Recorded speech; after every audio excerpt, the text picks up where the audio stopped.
La 4G Batelma vous présente Ni Vava.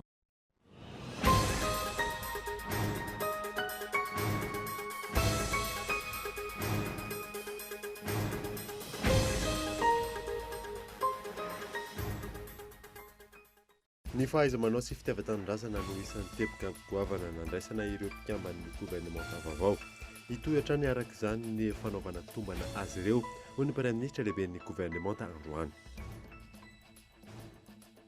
Fanatsarana vitsivitsy no mbola mila apetraka amin'ny fampivoarana ny vizotra ny fifidianana manaraka eto amintsika. Isan'izany ny fanatsarana ny lisam-pifidianana amin'ny ankapobeny.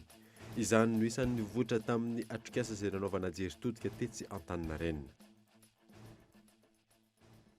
Miaty avokoa ny sidina ataon'ny Air Madagasikara Antananarivo Guangzhou Antananarivo manomboka ny voalohan'ny volana febroary ho avy izao hatramin'ny voalohan'ny volana martsa 2020. Fanapa-kevitra izay niraisina manoloana ny fiparitahan'ny valinaretina coronavirus. Taolapaty Telogony no tratra tao amin'ny Fokotany Vohitrarivo ao amin'ny komuna Antsirabe ambonivohitra ny talata lasa teo. Tsy mbola fantatra mazava izay tompon'antoka tamin'izany. Eo amin'ny maresaka iraisam-pirenena nihitatra hatrany coronavirus ary firenena 12 no efa ahitana soritraretana amin'izao fotoana izao. Tafiakatra 1,707 ireo nahitana soritraretana raha ny tatitra farany voaray ary misy 70 kosa ireo namony aina. Miadidinindreo avy hatrany.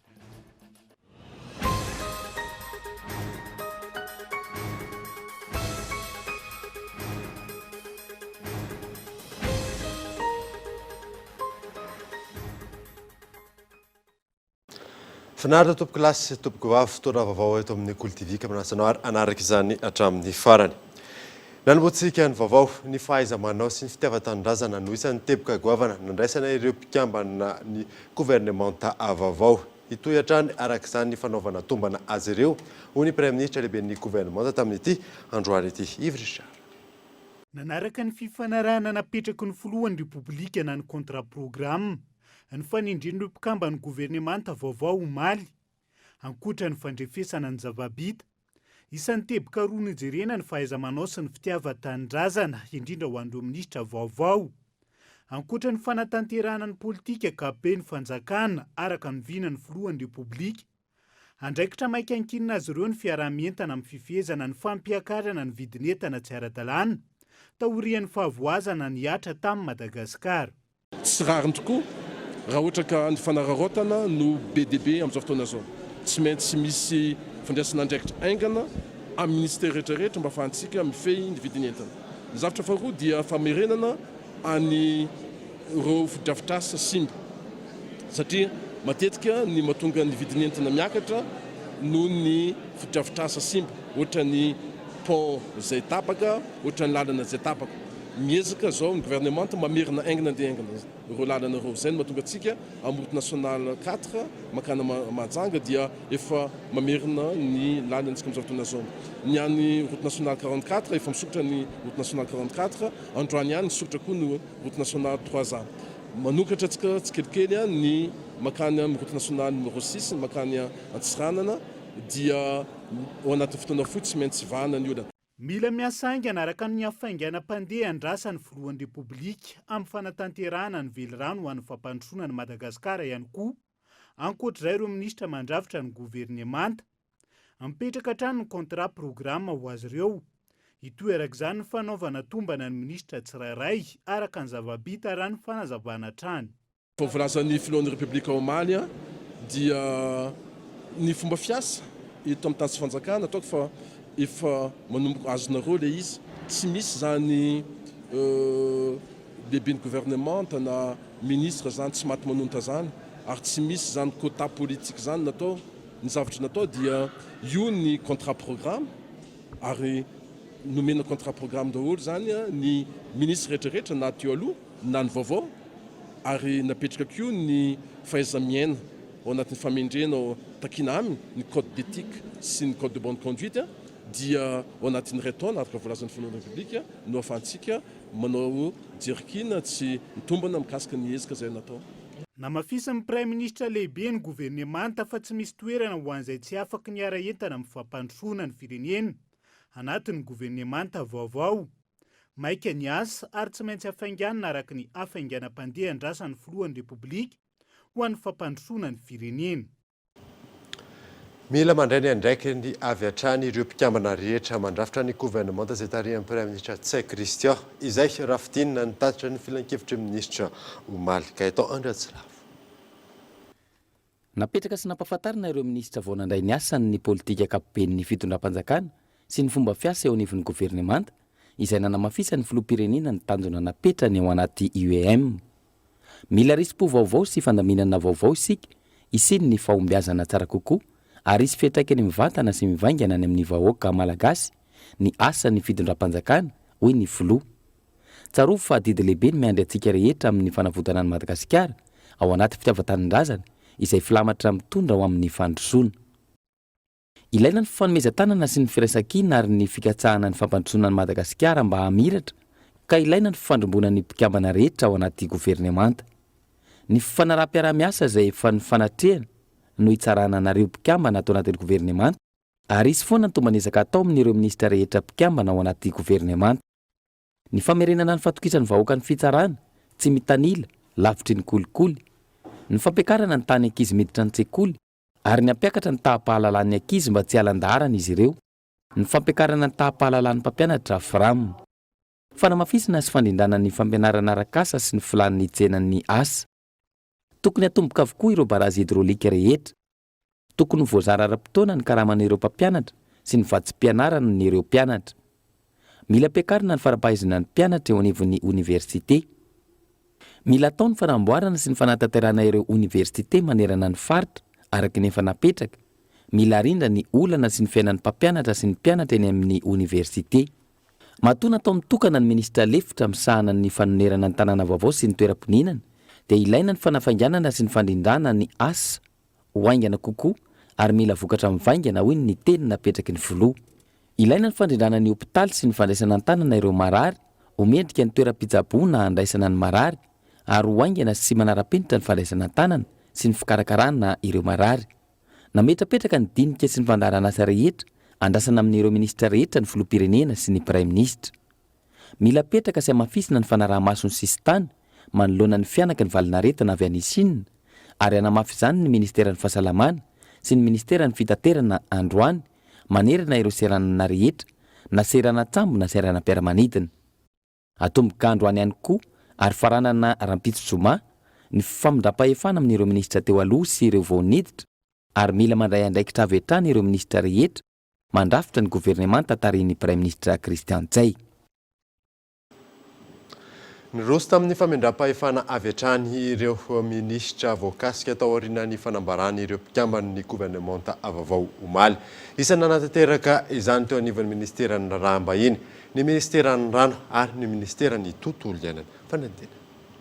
Maika ny fampandrosoana ny Madagasikara. Niroso tamin'ny famindram-pahefana avy hatrany arak'izany ministra voakasika ny fanovana ahafahana manosy manafaingana ny fampandrosoana ny firenena. Ho an'ny ministra ny raham-bahiny, isy ny teboka hojerena manokana amin'izay fifandraisany Madagasikara amin'ny any ivelan'izay. C'est-à-dire donc la diplomatie doit être au service. Hifantoka betsaka amin'ny fampiroboroboana ny toe-karen'i Madagasikara ny fifandraisana ara-diplomatika. Hojerena ihany koa ny mahakasika ireo nosy malagasy aty amin'ny ranomasimbe Indianina. Eo ihany koa ny fanamafisana ny fandraisana anjaran'i Madagasikara amin'ireo fikambanana sy sampandraharaha iraisam-pirenena. Fandraisana anjara mavitrika na izany eo amin'ny lafiny arak'olona na ny lafiny fanatsarana ny fifandraisana amin'ny ankapobeny. Qualitative et aussi la présence quantitative. Ny fanatsarana ny fisitrahany vahoaka malagasy ny rano fisotro madio. Io ny tanjon'ny ministra ny rano ny fidiovana sy ny fanadiovana vaovao. Mena dia Madagasikara iray manontolo ary izany dia midika hoe tsy afaka hoe ny tanan-dehibe ihany fa ao anatin'izay dia mijery koa an'ireo distrika, an'ireo commune izay any ambanivohitra any izay no lahara-pahamehana ho antsika rehetra. Efa mihoatra ny arivo ny commune eto Madagasikara ary izany tsy ho vita vetivety fa ao anatin'izay dia efa misy lamina mipetraka eo an'efa ministera izay koa efa nisy ny zavatra nyvitany teo aloha azo tohizana fa indrindrandrindra koa atsaraina. Ny fiarah-mientana mivinan'ny filohan'ny repoblika mahakasika ny fandrakofan'ala ny Madagasikara no lara-pamena ho an'ny ministry ny tontolo iainana sy ny fampandrosoana maharitra vaovao. Ankoatra ny famerenana ny Madagasikara ho nosy maitso, anampy amin'ny ady amin'ny fiovan'ny toetry ny andro zany raha ny fanazavana. Piarana an'ilay finanerana napetraka ny filoham-pirenena dia niresaka 40 000 hectares par an, izany hoe 4 millions d'hectares mandritra ny 10 taona. Ny fikasana zany izay resako tanteraka amin'ny filoham-pirenena sy ny prime ministre dia ny mba tanteraka an'izany aingakaingana mba hisy ihany koa ny pédagogie, izany hoe fampahafantarana ny olom-pirenena malagasy eraky ny faritra 12 sy ny distrika fa tena ilaitsika ilay fambolekasy nandalo fotoan-tsarotra ny firenena teo anahitan'izany avokoa isika amin'ny fifandraisan'ny fiovaovan'ny toetrandro sy ny fahampitehan'ny ala. Ny fanamafisana ny ady amin'ny kolokolo eny anivon'ny fitsarana manerana ny Madagasikara ny lara-pamena ho an'ny ministry ny fitsarana vaovao. Io no ahafahana mamerina ny asan'ny mpitsarana raha ny fanazavana. Miantso ny rehetra hiara-farimbona amin'izany ny ministra nandritra ny famindram-pahefana androany. Hitoram-pitso ny famindram-pahefana ho an'ireo ministra sasany ary handray ny toerana amin'ny fampandrosoana ny firenena avy hatrany ireo ministra vaovao aorian'izay. Fanatsarana vitsivitsy ny mbola mila apetraka amin'ny fampivoarana ny vizotrany fifidianana manaraka eto amintsika.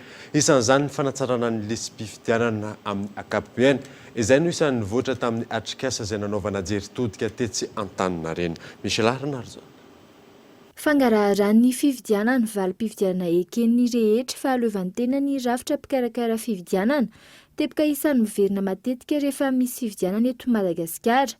Ilaina raha ny fanazavana ny iverenana ny fifampitokisana eo amin'ny vahoaka sy ny mpitondra ary ireo mpikarakara ny fifidianana ahafahana mametraka ireo teboka ireo. PDB ny zavatra rehetrahantsika eo misy teboka anakenina izy eo tsy lany mpitsenjery daholo fa ny tena nandraisan'ny PMF Konoe anjara dia ny teboka anankitelo nresahako nareo teo any amin'ilay fanamafisana ny concertation na ny fifampiresahana mba hisian'ny fifampitokisana satria zavatra misy eto amin'ny firenena nge mamonjy olona ny filohan'ny repoblika amina hélicoptère diso raha mipetraka fotsiny anaty birao izy diso inona ny mahatonga an'izany arozitsika dia izay hoe misy atambo-pitokisana na crise de confiance dia ohatr'izay tsisy hafa ny mahazo ny resaka fifidianana ilay processus électoral an'ilay zotra-pifidianana mihitsy ny tsy atokisan'ny olona dia izay zavatra izay zany ny fomba hamerenana izay araka ny fomba fijeriny PMF éducation des citoyens dia ny fifampiresahana fifampitaizaina izay dia mahatonga ny cadre de concertation tolo-kevitra ny mena ICNI izy io ary isorana ICNI nanaraka azy nandritra ny renizotra-pifidianana sy ny tsingery-pifidianana ny vatapy Etsy ankilany isan'ny voakehana matetika ihany koa ny lisam-pifidianana. Teboka maromaro no mila apetraka ahafahana manatsara izany raha ny fanazavana.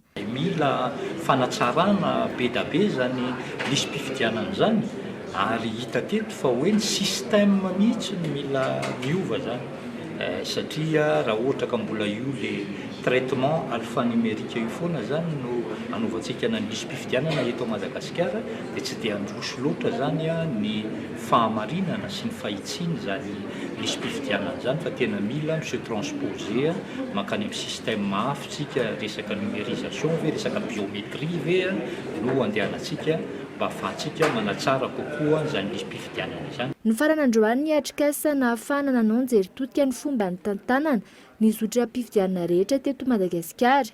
Isy ny fandrafetana ny fehi-kevitra rehetra ny vohitra teto ary sitraka izany ireo tompon'andraikitra rehetra voakasika izany. Tontolon'ny fifidianana izay atrany ny boky fanisahana ny mpifidy vaovao sy izay mpifidina esorina no eny amin'ny fokotany amin'izao fotoana izao ny 12 febroary vao azo ny lisam-pifidianana araka nambarany se fokotany iray fanadina. Araka nambarany se fokotany nanaovana fanadihadiana ny boky fanisahana ny mpifidy vaovao sy izay mpifidina esorina no ao amin'izy ireo amin'izao fotoana. Ny 14 febroary no daty farany anaterana io boky io eny amin'ny foibeny ny CENI. Aorian'izay vao azo ny lisam-pifidianana ka afaka miroso amin'ny fanamarinana ny anarany ao anaty lisitra ireo mpifidy. Fa amin'izao mbola tsy lisam-pifidianana tonga fa mbola tiako boky fanisana mpifidy vaovao ty sy ny sorona no eto aminay dia 14 février zany ty no aterina ny amin'ny fruit de lycée dia après an'izay zany vao misy ny liste inty izy tao ny liste électorale dia zay fa efa manamarika ny mpifidy ny olona fa misy any misy olona tonga ihany indray manontany ohatra tsy azony tsara ilay izy misy any misy tonga mijery hoe zay tsy tafiditra tamin'ny fifidianana teo fa efa ao ve zay dia zay moa efa iny efa niraisinay moa dia efa nampijerinay daholo. Efa misy ny ezaka ataon'ny anenivon'ny fokotany raha ny fanazavana amin'ny fanentanana ny mponina isoratra ao anatin'ny lisy mpifidianana sy ho famporosiana ireo mponina hanamarina ny anarany ao anaty lisitra. Ohatra amin'izany ny fametahana afisy amin'ny toerana maro. Andraikitry ny tsirairay ny manara-maso miainga avy amin'ny lisitra hatramin'ny andro ny fifidianana. Tsara ihany koa raha manara-maso hatramin'ny farany ny solotena ny kandida mandritra ny andro ny fifidianana.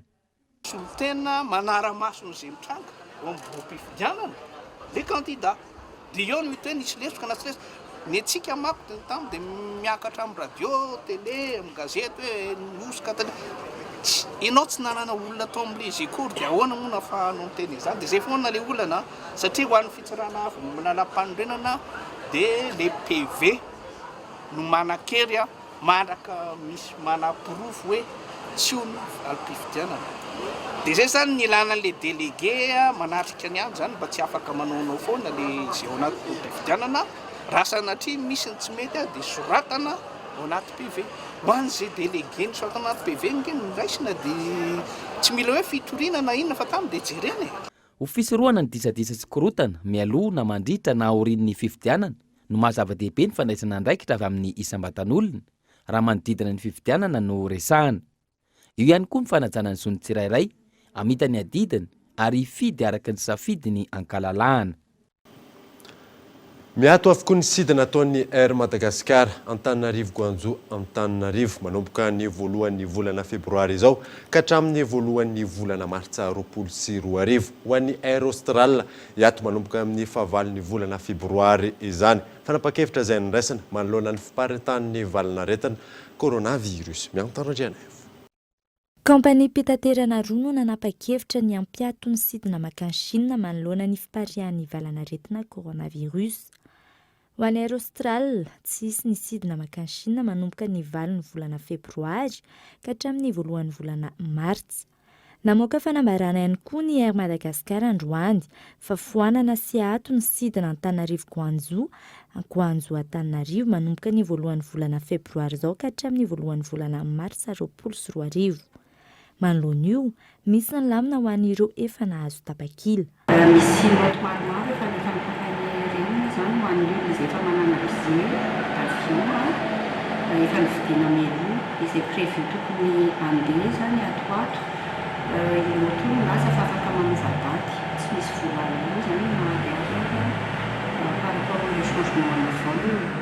Ohatra ihany koa raha ohatra ka hangataka remboursement ny client zany zao dia afaka manome remboursement compagnie aérienne. Ny ankamaroan'ny compagnie aérienne ohatra ny Kenya Airways, Air Mauritius satria toy nefa nandefanao ho anay ireo vendeur laza fa tsy misy vola mihitsy zany amin'ny resaka fanovanadaty. Ho an'ireo mpikirakira diana ireo agence de voyage nanaovana fanadihadiana tsy miteraka korontana amin'ny famandrin-toerana hatreto ity fepetra ity.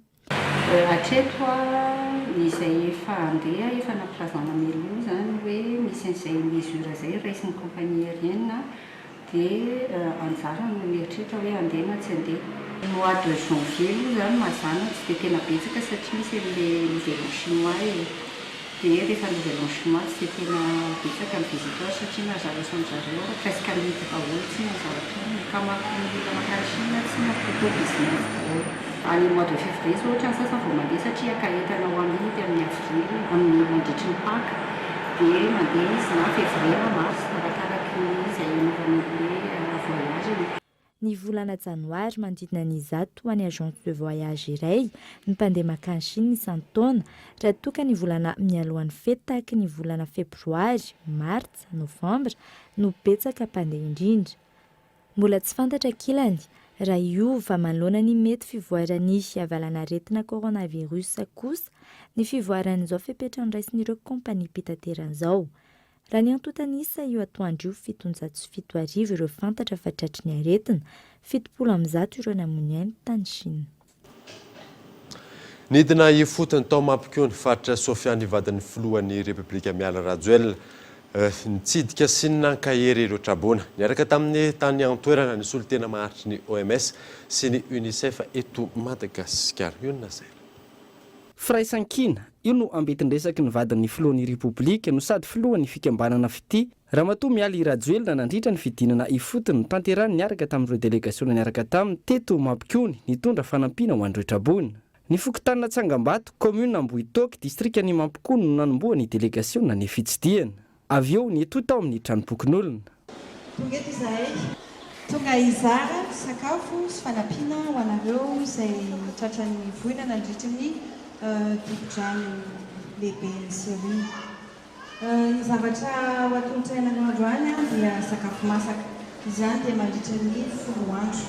Eto amin'ny toerana no nandraisana anareo toaminareo voinanazonareo ireny ary eto amin'ny toerana ity koa no zarainanareo ny sakafo masaka mandritran'izay ny 10 andro izay. Ao koa ny bodofotsy, ny akanjo, ny sakafo isaky ny fianakaviana, ny vitamina ho an'ireo ankizy ireo. Dia mankahery anareo hatrany izahay. Eto ihany koa no mipetraka ny unité mobile de santé ho fitsaboana maimaim-pona ireo trabona. Nitondra fanafody sy fitaovana amin'izany ihany koa ny ratsan'ny firenena mikambana misana ny fahasalamana na ny OMS. Ankoatra izay, ankizy mahery ny 700 ihany koa no notolorana fanampin-tsakafo Ferozenk. Nankasitraka izao fijerena azy ireo izao ireo trabona. Ankoatra izay, miantso ihany koa izy ireo anafainganana ny fahatongavana ireo masom-boly. Ny fahitako ny fanampianan'ny vadin'ny président aloha dia tena hita fa tsara dia tsara sady mahafa-po. Fa nenay telo mianaka kosa dia ny trano lasa ny rano. Dia ny valinay maty daholo. Sotranany amatoa filohan'ny Rajoelina. Tonga ny vadinao, nalefanao, namonjy zahay taty na tsy afaka nafa ny fanambadianao, ndefa mananao nandesinao. Reny hentagna maro hita maso, ary baloavy, bala miantso koa zahay aminarety ravô. Ao mahajamba, dobo zahay kao, tegna dobo fa amboary malaky, agnateragna ny volonay aty, masombolo baloavy koa, vadin'ny filoham-pirenena teka, miantso anareo agny zahay, hijery zahay mampikony. Fa tegna magnano anandry amatoa filohan'ny Rajoelina, Ankoatra ireo sakafo sy fitaovana ilaina amin'ny fiainana andavanandro, notolorana kitoash avy amin'ny UNICEF ihany koa ireo trabona vokatry ny fandalovany andro ratsy nitondra ora mikiza faranteo. Azon'ny malagasy rehetra mahazo manomboka izao ny herinaratra avy amin'ny herin'ny masoandro amin'ny vidiny mirary vokatry ny fiara-miasa ny Telma sy ny Green Light Planet ny tolotra mibaliky izay afahana mandotsy kelikely izany. Jonina Sainatra. Ho fandraisana anjara amin'ny fiarovana ny tontolo iainana, ny tambazotra voalohany eto Madagasikara Telma miara-miasa amin'ny Green Light Planet izay mpamatsy ireo angova avy amin'ny herin'ny masoandro isan'ny matanjaka indrindra eran-tany. Tonga eto Madagasikara ireo fitaovana mandeha amin'ny herin'ny masoandro izay azo alotsy kelikely, ahitana jiro sy famanana finday miaraka ihany koa amin'ny radio. Ny garantie amin'reto fitaovana reto dia garantie rotaona. Ireo vokatra ihany koa dia afaka ampiasaina na ivelany na anaty trano. Izany hoe mahavy ara ny orana dia afaka mahatany tsara amin'izany ireo zany satria tsy atahorana ny simban'ny orana. Amin'izao raha araka ny fantatsika dia amin'ny 500 isan-jato eo ihany amin'izao fotoan'izao ny eraky Madagasikara ny olona izay manana ny électricité. Araka ny tenen'ny Andriamatoa Général teo dia eo amin'ny 500 000 eo no ezahantsika ho tratrarina amin'ity taona ity zany eraky Madagasikara. Tombony ary mampiavaka ny mibaliky ny fahafahana mandotsy kelikely ireo fitaovana amin'ny alalan'ny M-vola. Araka izany na aiza eto Madagasikara afaka misitraka ny mibaliky. Raha ohatra indray izy ka ilay alotsy kelikely dia mandoy izy vola voalohany izay eo amin'ny ray apahafolo ny vidin'ilay produit iray manontolo dia aorianan'ilay 7 andro rehefa tapitra izay 7 andro izay dia afaka amin'izay izy a mividy recharge tsikelikely à partir amin'ny agvola dia ao anatiny amin'izay fotoana izay izy a tsy mily izy a mivoaka ny trano a tsy mily izy mandeha amina toerana hafa izy mividy an'ilay izy a ireo vokatra ireo a dia efa hitatsika eny amin'ny Telmashop rehetra manerana ny Madagasikara dia ny vidiny a manomboka amin'ny 250 000 ariary izy a raha ilay aloha indray mandeha raha aloha tsikelikely kosa izy a dia 28 000 ariary no vola alohan'ny mpanjifa voalohany a ary rehefa mamana isan'andro izy a dia 700 ariary monja no alohan'ny mpanjifa. Efa hita eny amin'ireo Telmashop rehetra manerana ny nosy ireto fitaovana mandeha amin'ny herin'ny masoandro ireto. Mahazo izany avy hatrany ireo izay mandoa ny ray ampahafolony ka manefa tsikelikely ny ambiny amin'ny alalan'ny M-vola. Ny kit solaire izay manomboka amin'ny 5 sy 4 hetsy ariary raha atao indray mandoa. Tonga eto amin'ny fotoanany dokavarotra isika aoriana izay ny atatsika mahakasika ny valanaretina VIH/SIDA eo ihany koa ny halatra taolapaty tao Antsirabe rehefa avy vary.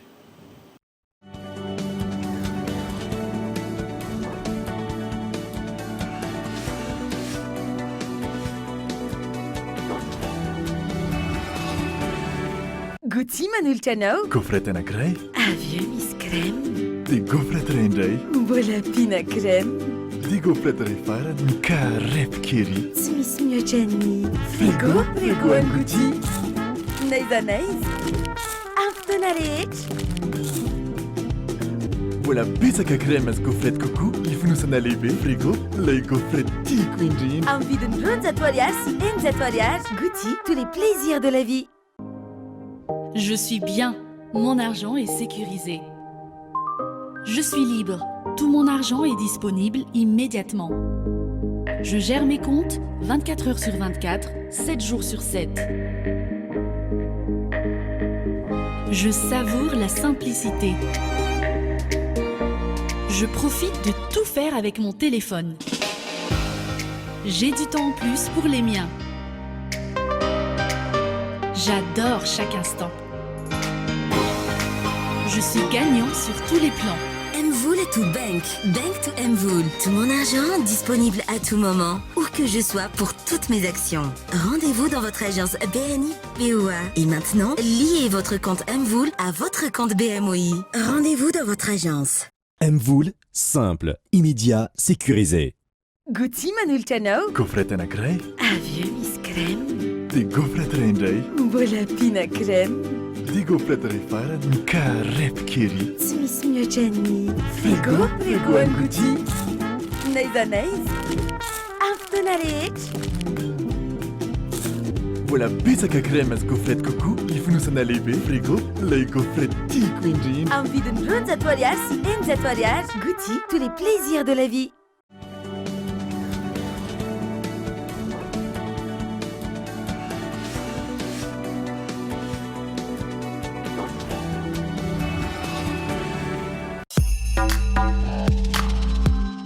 Une personne lambda se touche le visage en moyenne 3 à 5 fois par minute. Entre-temps, elle touche les poignées de porte, les distributeurs de boissons et les gens qui l'entourent. Maman ? Non, retourne dans ta chambre, chérie. Nous avons donc un virus sans protocole de traitement ni vaccin. Elle a des antécédents ? Des allergies ? Depuis hier soir, on compte 32 cas. Elle est morte. D'accord. Maintenant, je peux aller lui parler ? Monsieur Emoff, votre femme est décédée. Mais enfin, qu'est-ce que vous voulez dire ? Qu'est-ce qui lui est arrivé ? Dites-moi ce qui lui est arrivé ! Si quelqu'un a pu trouver le moyen de militariser la grippe aviaire, c'est à ça qu'on va faire face. Quelqu'un n'aurait pas à militariser la grippe aviaire. Les volatiles s'en chargent. Il y a transmission, il ne reste plus qu'à savoir dans quel sens. Le premier jour, ça concernait 2 personnes. Puis on est passé à 4, à 16. Dans 3 mois, on en sera à 1 milliard. C'est ça qui nous pend au nez. Ils mobilisent la garde nationale et mettent le président dans le bunker. Ce sera la panique générale. Approche pas ! Tout va basculer. On cache la vérité au monde. Détruis tout. Brûle les échantillons. Bonjour. J'ai besoin des noms de toutes les personnes qui ont fait cette chambre. C'est très urgent. Ce n'est pas le moment de paniquer. Je sais. Je vais vous ramener chez vous. Moi aussi, j'ai des proches, Dr. Cheever. On en a tous. Ne parlez à personne. Remontez dans votre voiture. Veneto amin'ny fampalalambavao isika. Nankalazaina teny amin'ny lapantanana Antananarivo androany andro iraisam-pirenena ho an'ny sida. Natao izany ho fitsonjovana ny fahasalamana ireo mponina eto andrenivohitra. Fanadina. Tontosa teny anivon'ny kaominina Antananarivo androany ny fankalazana ny andro iraisam-pirenena ho an'ny sida. Mpiara-miombo Nando Kamaro no tonga nanatrika izany fankalazana izany. Nanambara ny ben'ny tanàna Antananarivo fa anisan'ny zava-dehibe ny fitsonjovana ny fahasalamana ho an'ny mponina. Ny paikady efa be ny efa vita taloha. Be dia be ireo fikambanana mpiara-miombo nantoka manampy atsika amin'ny fandresena sida. Io zany no tohizana ary omena lanja. Ty sehoany ty moa tamin'ny voalohany saika hoe ho atao any amin'ny BMS. Fa aloha angamba ny tena hoe entina ty amin'ny lapan'ny tanàna mba ahafantaran'ny olona rehetrarehetra indrindra ny tanora fa mba afaka manantona ny lapan'ny tanàna izy fa ny lapan'ny tanàna hanampy anazy koa amin'ny fahasalamana. Nandritra izany fotoana izany ihany koa no nanaovan'ny tompon'andraikitra teo anivon'ny kaominina Antananarivo ny fitiliana momban'ny sida. Fikambanana maro misehatra mahakasika ny sida no tonga nampiranty ny asan'izy ireo amin'ny fiadinan'ny sida eto Madagasikara. Raha tsy ahivina, ity fankalazana ity dia misokatra ho an'ny olona rehetra etsy amin'ny lapan'ny tanàna Analakely mandritra ny andro maromaro. Hitantsika tao anatin'ny fanadihadiana faranteony mahakasika ny tsy mikaretina VIH sida. Tonga eto amin'ny plateau-ny Écoute TV FM amin'ity alina ity Yves Richard itondra misimisy kokoa mahakasika izay. Inareo antotany isa-tsaro fantatra mahakasika izay tsy mikaretina VIH sida izay Yves Richard. Eto am-panombohana dia tsara ny mampafantatra fa notontanisa avy eo anivony SOCNLS ny taona 5-12 hatramin'ny taona 7-12 no ampiasaina amin'ireto kisary izay ho aseho manaraka ireto. Voalohany population générale dépisté VIH ho an'ny faritra Analamanga. Ny fivoarany isan'ireo nitondra ny tsy mikaretina ny taona 5-12 hatramin'ny taona 7-12. Raha tany amin'ny 7-900 hatramin'ny 1-700. Izany ny taona 5-12 hatramin'ny taona 9-12 niakatra avy nilatsaka izany taona 7-12 hatramin'ny taona 8-12 noho ny tsy fampiny fanentanana teo anivony ireo sampan-draharaha sy rafitra isan-tsokajiny miady amin'izay firongatry ny valanareta tsy mikaretina VIH sida izay. Ny eny indray zany ankehitriny noho ny fahavononan'ireo mpiara-miombo nantoka nampy amin'ny Madagasikara amin'ny fanentanana. Teo ihany koa ireo fikambanana tsy miankina izay tonga manatevin-daharana amin'ny Madagasikara amin'izay ady amin'ny tsy mikaretina VIH sida izay. Raha izay ny mahakasika an'iny, mahakasika an'ity kisary manaraka ity kosa indray dia ho jerentsika isaky ny sexe izay mitondra ny tsy mikaretina VIH sida izay ho an'ny taona 7-12. Tamin'ireo nanao fitiliana 7,900 sy 4,000 sy 4 sy ray hetsy 1,700 araka ty tamin'ny kisary ity ireo nitondra ny tsy mikaretina VIH sida. Ny isan'ny lehilahy nanao fitiliana 9,200 sy 7,000 sy 3 alina ary ireo nitondra ny tsy mikaretina tamin'izy ireo araka izao hita amin'ny kisary izao 9,300 sy 200. Ny isan'ny vehivavy nanao fitiliana kosa indray 4,300 sy 700 sy 3,000 sy ray hetsy ary ireo nitondra ny tsy mikaretina 5,70. Araka izany dia tsy dia masarika ny lehilahy raha mitamin'ny vehivavy no manao fitiliana mahakasika izay tsy mikaretina VIH sida izay. Ambony anefa ny tahan'ny lehilahy mitondra ny tsy mikaretina izany hoe 1,70 isan-jato raha toka 7,30 isan-jato ny vehivavy. Maro ny antony mahatonga izany raha nanontanian'ireo tompon'andraikitra teo anivony ity sampan-draharaha misahana ny fanentanana ny ady amin'ny VIH sida izay. Voalohany raha nambarana izy ireo nitahotra ny lehilahy amin'izay hoe mety azona ny valiny fitiliana amin'izay hoe tsy mikaretina VIH sida izay. Ny vehivavy ihany koa etsy-ankilany no nitahotra amin'ny mety hoe izy izay mbola hiteraka ny aoriana dia matahotra ny fifindrany izay ho amin'ny zanany ao ny aoriana ka antony mampiazakazaka azy ireo anao ny karazana fanentanana samihafa. Raha jerena kosa hoe amin'ny salantaona ahoana ny mahakasika izay? Raha jerena kosa ny salantaona araka ity kisary manaraka ity dia ambony ny tanora araka izao hita voalohany izao. Tanora eo anelanelany 5-10 hatramin'ny 4-20 taona izany hoe manodidina ny 7,700 isan-jato ny tahan'ny tanora mitondra ny tsy mikaretina VIH sida. Isan'ny antony nambara voalohany tamin'izany noho ireo tanora mbola ao anatin'izay hoe andrakandrana amin'ny fiainan'izay indrindra eo amin'ny resaka firosona loatra amin'ny firaisana ara-nofo. firaisana ranofo tsy voariny voalaza eto ka isany antony mampirongatra izay hoe tahana tsy mikaretina VIH/SIDA ho azy ireo izay. Manaraka kosa ireo karazan'olona hoe TDS na ny pampanofatena efatra faingo 7 isan-jato ihany no tratra. Maro amin'izy ireo araka ty hita amin'ny kisary ty no manao fitiliana saingy hoe efatra faingo 7 ihany no tratra. Anton'izany ho an'ireto karazan'olona hoe pampanofatena reto dia vitsiny dia misy ny fikambanana izay tena hoe mandrisika mafy azy ireo hanao izay fitiliana izay noho izy ireo hoe tena mivelona sy miaina amin'io asa hoe fanofanatena io dia tsy maintsy zany fepetra isan'ny takinany hoe fanaovana fitiliana mba ahafantarana ny toe-pahasalamana. Manaraka kosa indray ny MSM izany hoe ireo lehilahy miray amin'ny lehilahy. Eto kosa indray vitsy ireo risika manao fitiliana arak'izao hita izao saingy maro zany hoe tafiakatra 7 isan-jato ireo mitondra ny tsy mikaretina atao aoriana ny fitiliana. Isan'ny fanazavana azy hoentiny eto dia hoe ireto karazan'olo reto dia mora ifindrahana izay noho izay hoe firaisana amin'ny samy lehilahy izay izy ireo ihany koa etsy ankilany tsy mazoto manao fitiliana noho izay hoe tahotra amin'izay hoe firaisana samy lehilahy izay. Manaraka eto ihany koa ny CDI ireo mitsinjona zava-mahadomelona 2,9 isan-jato ireo tratra. Manaraka eo ireo patient IST zany hoe ireo marary vokatry ny aretina momba ny firaisana aranofo samihafa 2 isan-jato. Ary itondray ireo autre groupe à risque zany hoe ireo olona mandehandeha izay tsy manana eritreritra ny hanao fitiliana akory kanefa mety atahorana ary mora ifindran'izay aretin'izay 7,9 isan-jato. Ao ihany koa ireo tuberculeux izay manodidina ny 2 isan-jato ary faran'ireo autre zany hoe ireo olona sady tsy nanao ny fitiliana mihitsy no tsy nanantona toera-pitsaboana samihafa nefa tena manana izay hoe tahana ambony tsy mahafantatra ny toe-pahasalamany akory zany izy ireo nefa isan'ireo olona voakasika ao anatin'izay tsy mikaretina VIH/SIDA izay.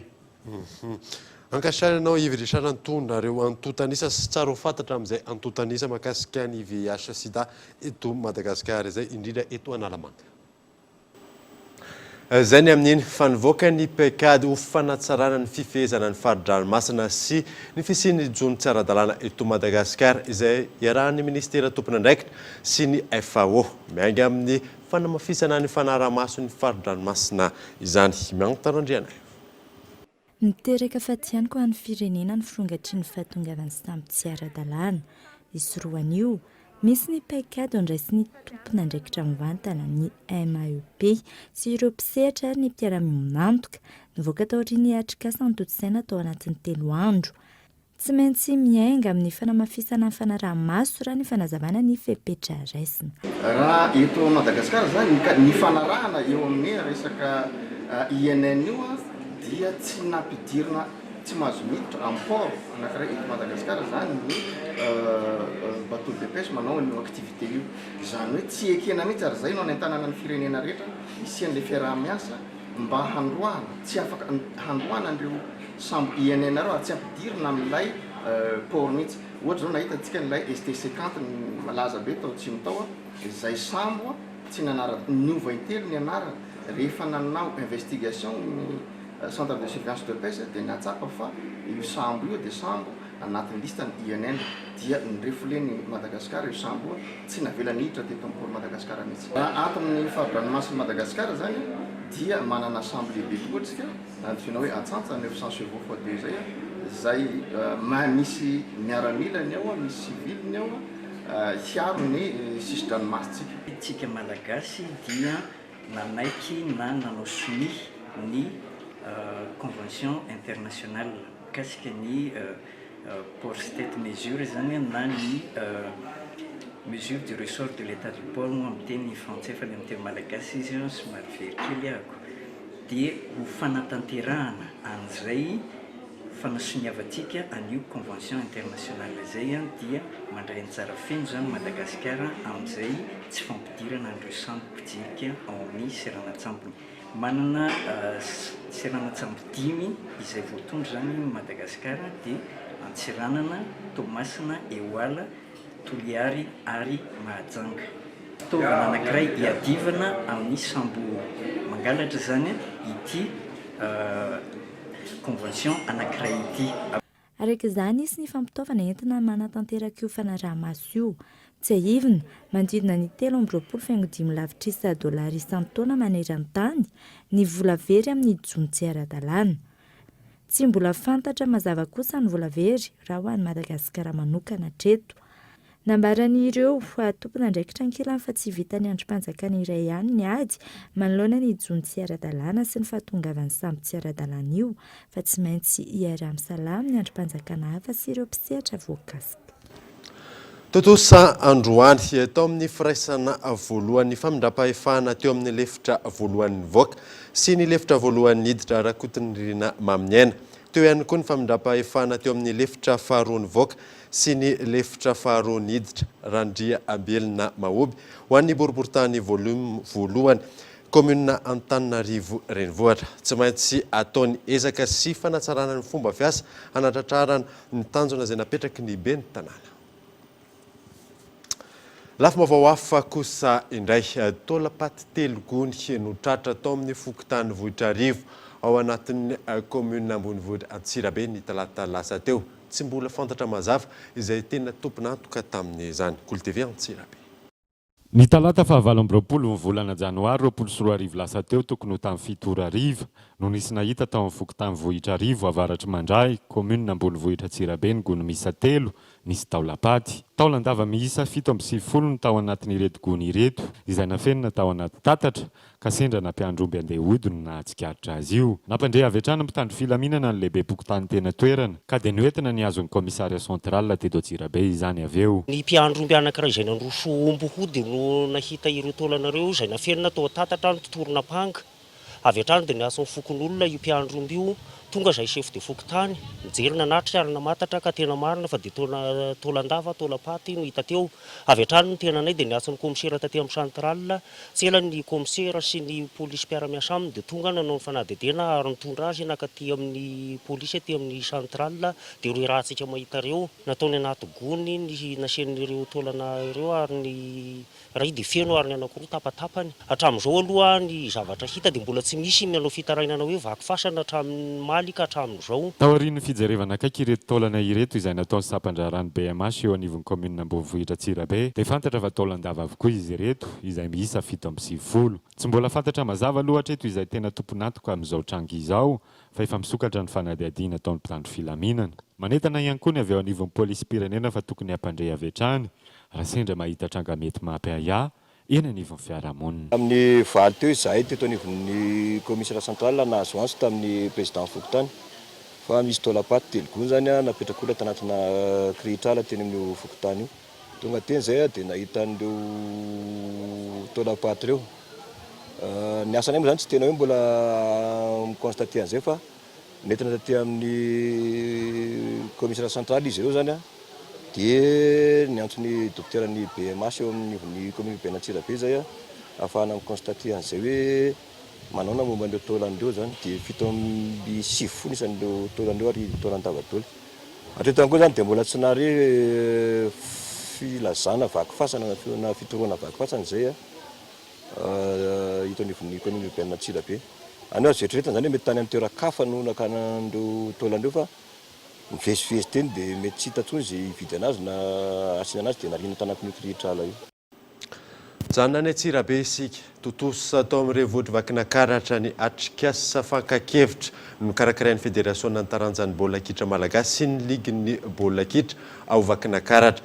Tanjona amin'izany fitatiavana vahaolana hampandrosoana ny tontolon'ny baolina kitra miainga eny fotony. KOLTV Antsirabe hatrany.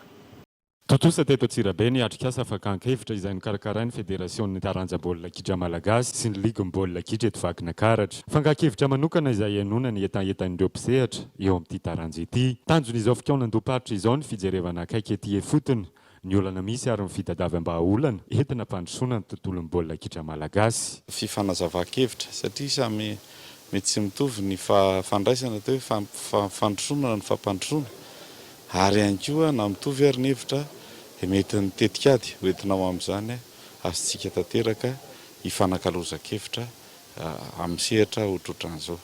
Ka natao izao fikonan-doparitra izao fantatra satria tsisy afaka hitompoteny fantatra fa mahalala ny zava-misy etỳ amin'ny faritra ary isan'ny zava-dehibe tokoa zany fanomezan-danja ny olombelona izay mipetraka ivelan'ny renivohitra na mety heverina ihany koa mety hoe lavitry ny fandrosoana mihitsy. Vakinakaratra anisan'ny tanketsany baolina kitra ary anisan'ny sitraka ny kanja manara-penitra miisa telo ihany koa. Zava-dehibe ho an'ny Fédération taranja baolina kitra malagasy ny fisitrahana kanja manara-penitra manerana amin'ny Madagasikara ary tokony mbola ampitomboina izany hoy ny filohan'ny fédération mba hisitraka izany avokoa ny vahoaka eny fotony. Ny zava-dehibe amiko dia hoe misy aloha ny kanja hiverina ho tsara noho ny teo aloha afaka ilalaovana. Tsy vitan'izay fa tokony ampitomboina ny isan'ny kanja mba ho maro ny afaka ilalao. Za ary mieritreritra fa tokony any amin'ny quartier any mihitsy dia efa misy kianja. Dia isaorako ny fitondram-panjakana manao an'izany kianja izany. Raha 30 ny voalaza za maniry ho ampitomboy roa mba hisy isaky ny quartier na dia ataoko hoe amina espace madinika ary mba ahafahan'ny rehetra milalao. Maresaka iraisam-pirenena mihitatra hatranin'ny coronavirus ary firenena 12 no efa ahitana soratra izany amin'izao fotoana izao. Tafakatra 277 ireo nahitana soratra retana raha nitatitra farany miisa 70 ireo namoniany fanadina. L'épidémie de coronavirus progresse toujours. Mitombo hatrany fiparitahan'ny coronavirus ankehitriny ao Frantsa tafakatra 5 ny tranga fahavoazan'ny aretina. Efa no amarinina ary fantatra fa ity ny tranga fahadimy ao Frantsa. Vehivavy iray, zanaky ny mpizahatany sy no iray, izay nahiditra ny amin'ny sampana mpamonjaina avy hatrany noho ny fahavoazana nahazo azy. Récemment, en réanimation, vous le savez, dans un état grave. Firenena 12 ny voakasiky ny coronavirus amin'izao fotoana. Frantsa, Allemagne, Finlande, États-Unis, Canada, Émirats Arabes Unis, Singapour, Australie. Lisitra lava izay mampitaraina ny OMS na ny Organisation mondiale de la santé. Manomboka izao tontolo izao no tokony hihetsika. Mila mivonina ny firenena rehetra handray sy hiatrika izay mety hitranga. Centres d'origine, soit d'autres épicentres dès qu'ils seront confirmés. Ity fiaramanidina ity miaraka amin'ny mpitsabo ao anatiny no amerina amin'ny tany ny ireo teratany frantsay misy 200 avy any Chine, Rampitso Zuma. Teratany amerikanina 200 sy teratany japonais 900 nefa tavaverina amin'ny tany. Tamin'ireo teratany japonais, olona maro no nahitana ny valanaretina. Ny coronavirus izay efa mandripaka olona maro amin'izao fotoana. Qui avait sévi au début des années 2000. Dia iny maresaka iraisam-pirenena iny manakatona vaovao tamin'ity alina ity. Ankasitrahana ianao nanaraka izany. Soava tsara atao.